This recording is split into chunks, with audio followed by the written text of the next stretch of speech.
اپنے اپنے عقیدے میں رہ کر تم اپنے اپنے عمل کرو، تمہارے لیے کوئی رکاوٹ نہیں ہے۔ اور باہر سے کوئی حملہ وار ہونے کی کوشش کرے تو ان کو حملہ ہونے نہیں دو گے، تم اکٹھا اس میں دستخط کرو اور نہ ہی ان کی حمایت کرو گے، نہ ان کی ساتھ سازش کرو گے، بلکہ جو بنی نذیر تھے ان لوگوں نے ان کو دعوت دی ہے۔ مکے میں جا کر ابو سفیان کے ساتھ 40 افراد کی ایک وفد لے کر جا کے یہ بھی کہ تم لوگ مدینے میں حملہ کر دو، ہم تمہارے ساتھ دیں گے۔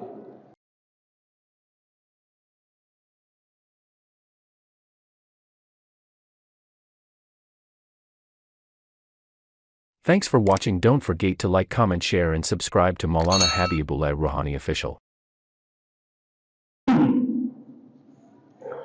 الحمدللہ وکفا وسلام علی عباده الذین اصطفى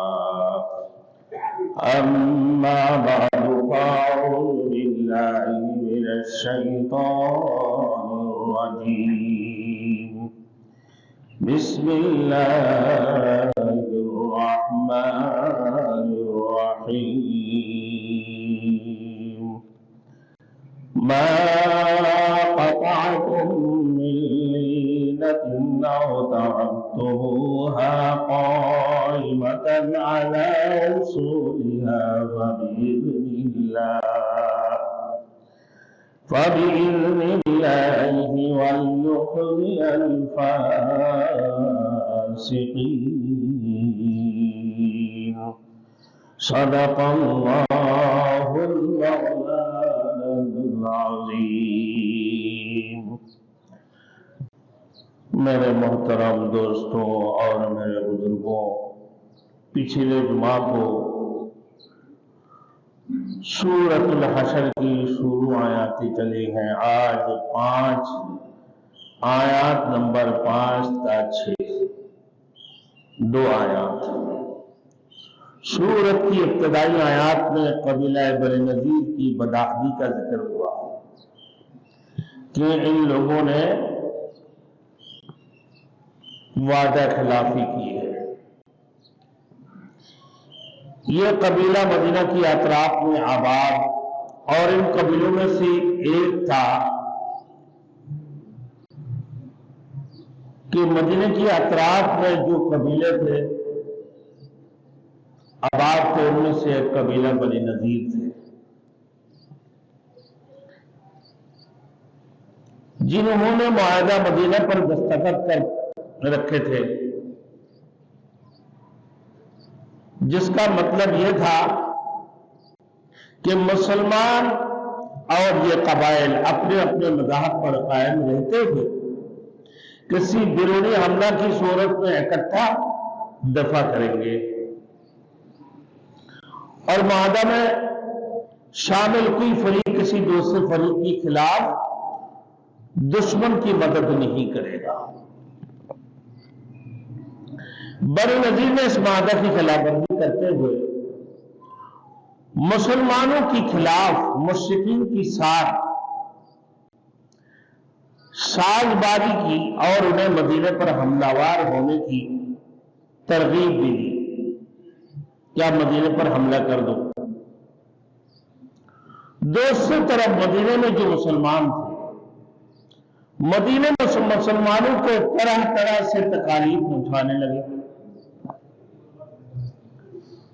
بلکہ حضور مقبول صلی اللہ علیہ وسلم کو بالکل ختم کر دینے کی سازش کی ان لوگوں نے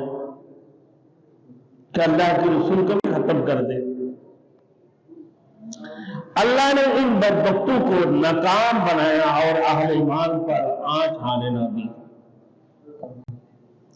پھر اللہ نے ان ظالموں کو سرکوبی کے لیے مسلمانوں کی اجازت دی کہ ان کی چاروں طرف سے حملہ وار ہو جاؤ، ان کے اوپر حملہ کر دو۔ معاہدہ تھے جتنے بھی مذہب ہیں، بھائی جمہوریت یہ ہے کہ اپنے اپنے مذہب پر رہ کر اپنے اپنے عقیدے میں رہ کر تم اپنے اپنے عمل کرو، تمہارے لیے کوئی رکاوٹ نہیں ہے۔ اور باہر سے کوئی حملہ وار ہونے کی کوشش کرے تو ان کو حملہ ہونے نہیں دو گے، تم اکٹھا اس میں دستخط کرو اور نہ ہی ان کی حمایت کرو گے، نہ ان کی ساتھ سازش کرو گے، بلکہ جو بنی نذیر تھے ان لوگوں نے ان کو دعوت دی ہے، مکے میں جا کر ابو سفیان کے ساتھ 40 افراد کی ایک وفد لے کر جا کے یہ بھی کہ تم لوگ مدینے میں حملہ کر دو، ہم تمہارے ساتھ دیں گے، اور مسلمانوں کو قسم بقسم کی تکلیفیں دیتے رہے۔ اور پھر رسول مقبول صلی اللہ علیہ وسلم کی بھی سازش، اللہ کے رسول کے خلاف سازش کے اللہ کے رسول کو بھی ختم کر دیں۔ اللہ رب العزت نے ان سازشوں کو کامیاب ہونے نہیں دیا، ان ظالموں کی بدبختی کو اللہ نے ناکام بنا دی۔ اب میرے دوستوں، بنی نذیر کے خلاف اللہ رب العزت نے حملہ کرنے کے لیے، ان کی سرکوبی کے لیے مسلمانوں کو اجازت دی، ان پر حملہ کر کے ان کو آگ سکھانے کا مزہ چکا دیا کہ تم لوگوں نے وعدہ خلافی کیسے کی، عہد شکنی کیسے کی۔ مسلمان بنی نذیر پر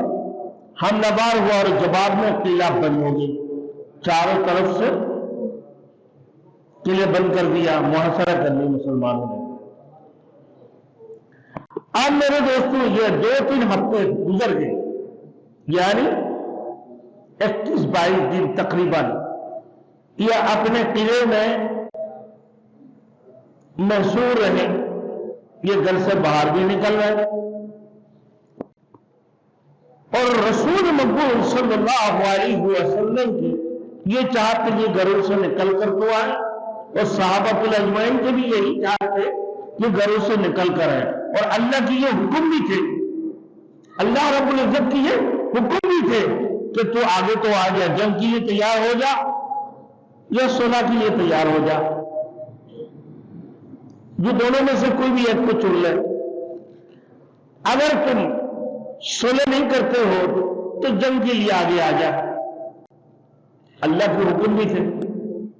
اور ان کی شکست یقینی ہے،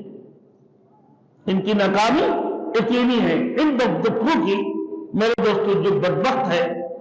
ان کی حرکتیں کامیاب ہونے والے نہیں۔